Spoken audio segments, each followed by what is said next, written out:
I want to introduce you to and recognize two people who've helped me and Synergos so much in all of this. Our first honorees, Ernesto Garilao and Dinky Soliman.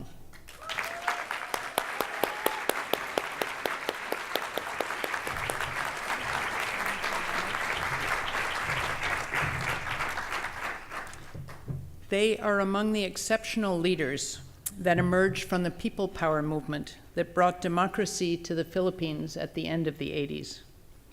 When Synergos began to work in the Philippines, we were fortunate to connect to people like Ernie and Dinky, people steeped in grassroots activism and social change, but who had also learned how to build bridges with institutions in government and business who held significant power.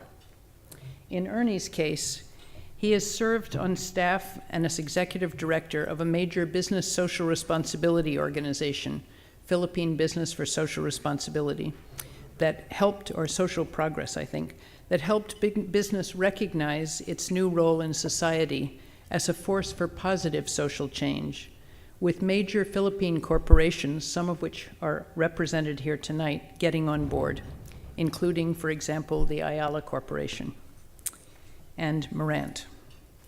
He also worked in very senior roles in government with a focus on rural development and agrarian reform, areas of tremendous importance following the Marcos years.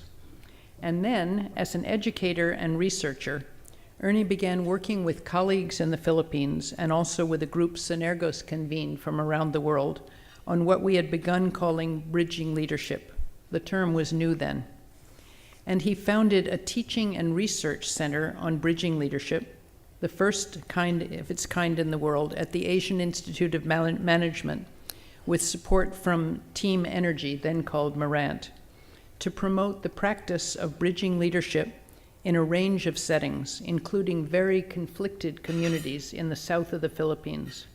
And I'm so thankful that a representative, Ricky De Castro of Team Energy, is here with us.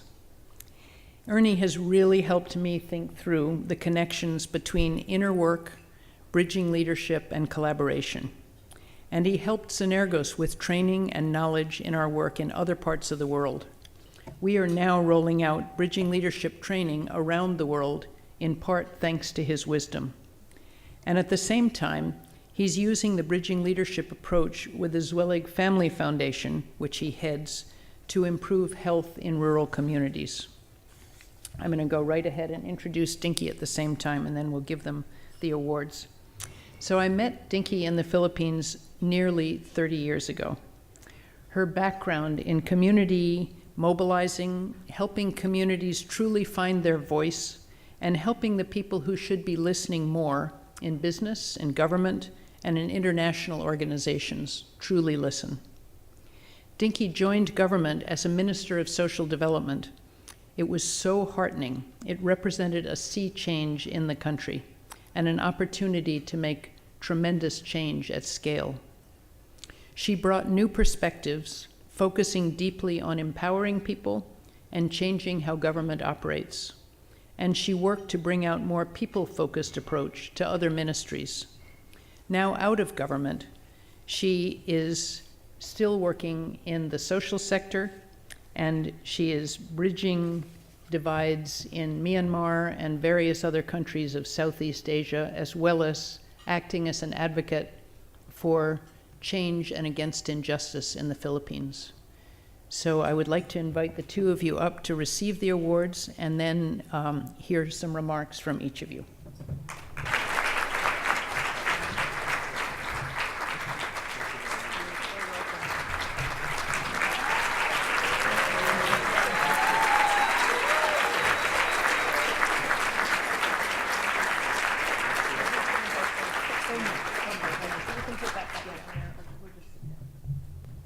Thank you, Peggy, and the Synergos family for this recognition. The award recognizes the work of many organizations and individuals in the Philippines, starting with my colleagues at the then Mirant and now Team Energy Center for Bridging Leadership at the Asian Institute of Management, and the support and commitment of the Zuellig Family Foundation Board, management, and colleagues. Their collective commitment in making bridging leadership work is manifested in this award. Let me also congratulate Dinky and Carlos Rodriguez Pastor, my co-awardees. And finally, before anything else, let me thank my family, my wife Pilar, and daughters who gave me the love, the space, and the time to do this mission. My bridging leadership journey began in 1999 with the Synergos Global Research Initiative on Bridging Leadership.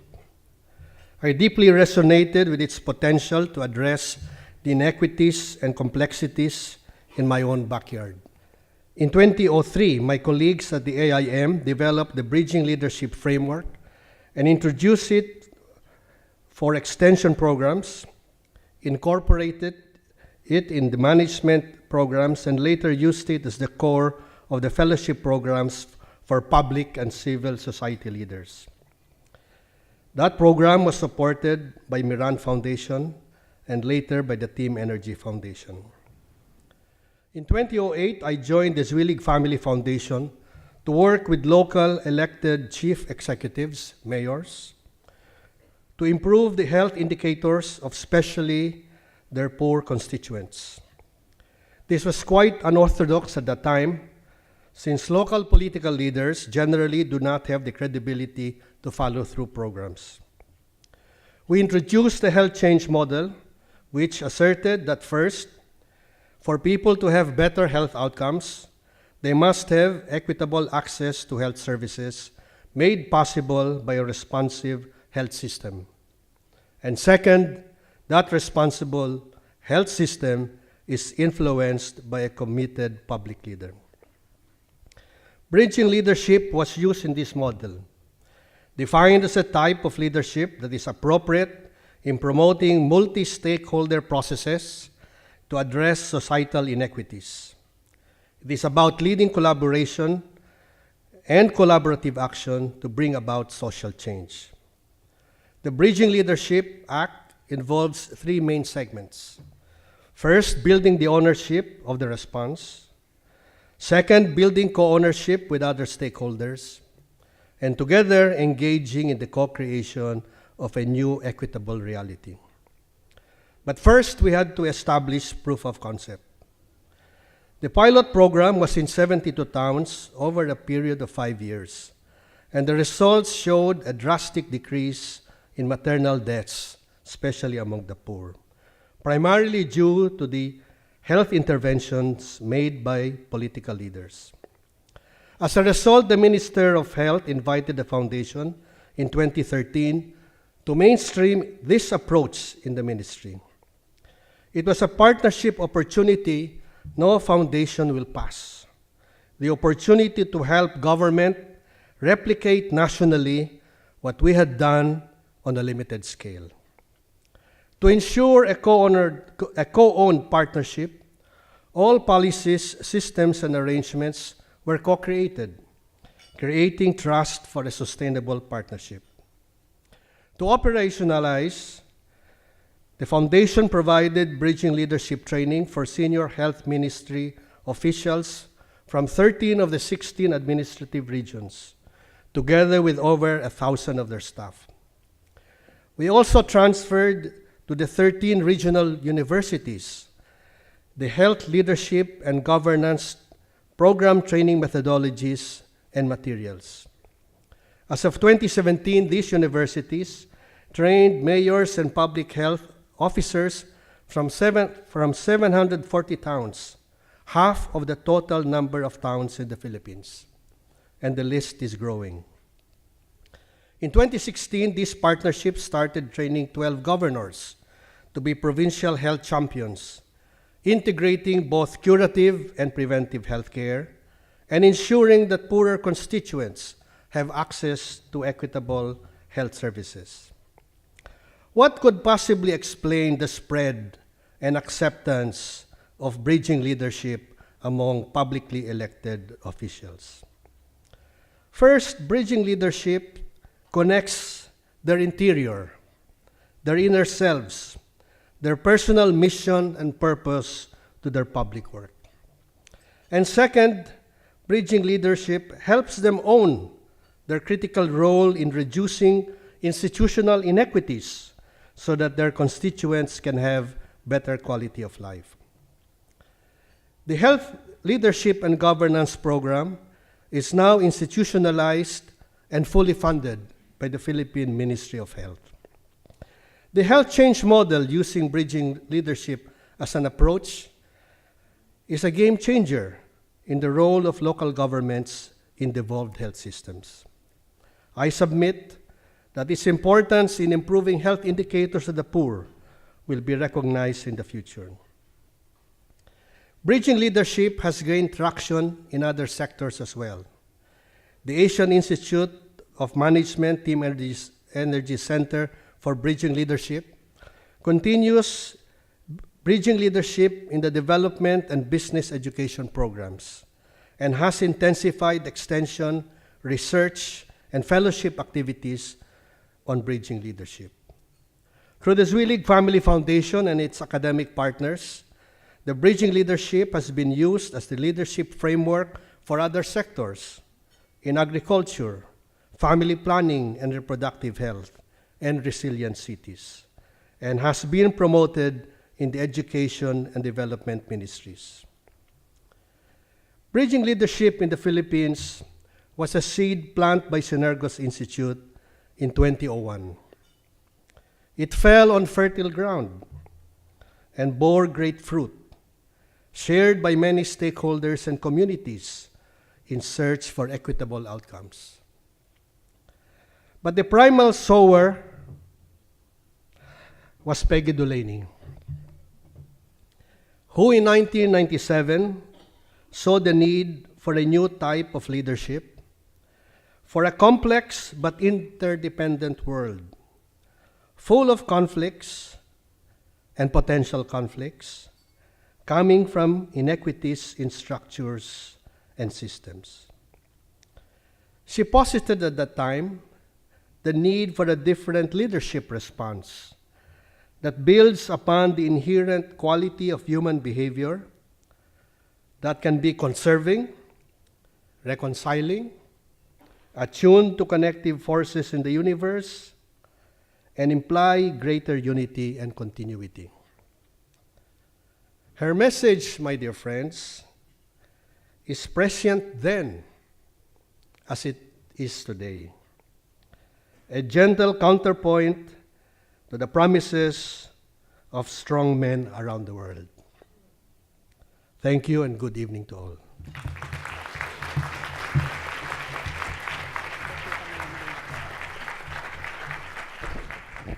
Good evening, friends, Peggy, Carlos, and Ernie, and friends of Synergos.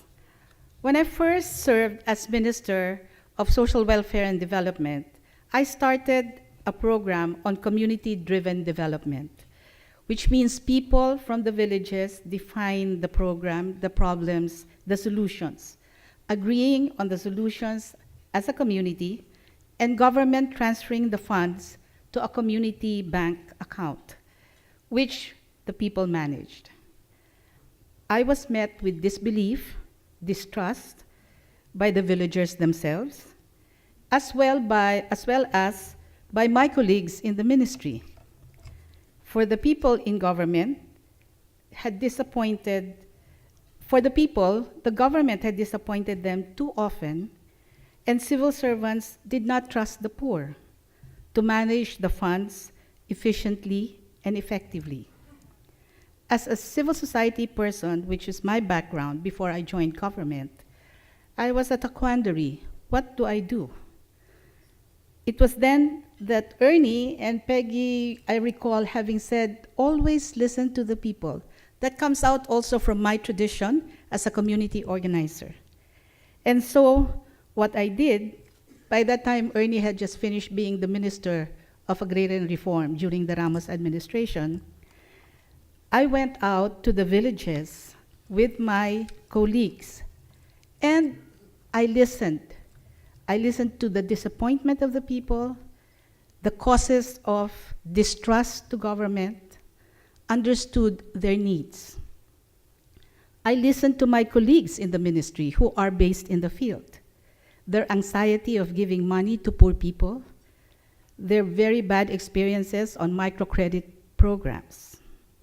After listening, I engaged them in co-designing the program, shared with them the facts and figures of the program, and agreed on indicators to measure our success. By the time I left government, we had served 800 municipalities out of 1,400, having impact and improving lives of more than 500,000 families. Building trust means listening to the other person or party, to what they are saying and what they are not saying. Listening with your ears, with your eyes, with your mind, and your heart. Building trust means being honest, being truthful, saying it the way it is, no half-truths or half-lies, delivering on the promises, on the agreements the first time, over and over again. Building trust means acknowledging, in all honesty, the differences and disagreements, trying to identify common interests and working on those common interests for common solutions.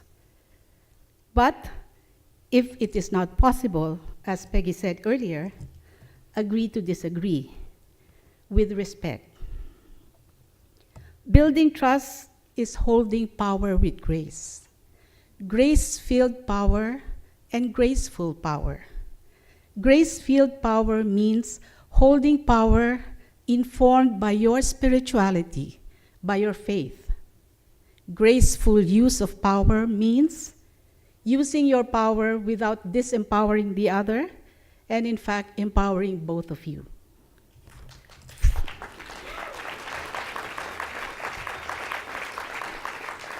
Friends, building trust is seeing, recognizing, acknowledging our common humanity. In the world today, we have to make the effort in our own spheres of influence, be part of what Vincent Malay had said, paraphrasing her, connected all are we, because you cannot touch a flower without troubling a star. Good evening.